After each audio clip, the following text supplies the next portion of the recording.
Sa raste ka, sa raste.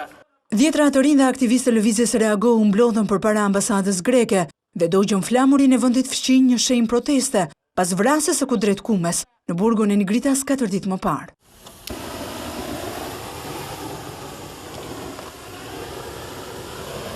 Protestuesit kërkuan drejtësi nga pala greke dhe reagim nga qeveria shqiptare. Atëherë jemi sot këtu për t'i bërë një apel pikës parë qeverisë shqiptare, që duhet mbajë një reagim të ashpër ndaj qeverisë greke. Është e patolerueshme që në shekullin 21 të dënuarit shqiptar për krime që as nuk i kanë bërë, të masakrohen dhe të torturohen në një mënyrë të tillë. Është e papranueshme që Greqia, si vend antar i Bashkimit Evropian, në vend që të tregojë se si duhet sillet me të drejtat e njerëzit, me liritë e njerëzit, i nëpërkëmb ato, abuzon. Policia ndorhyri për të shpërndarë protestuesit dhe tubimi përfundoi pa ndonjë incident. Për vrasjen e Kudret Kumës ka nisur një hetim edhe nga prokuroria shqiptare.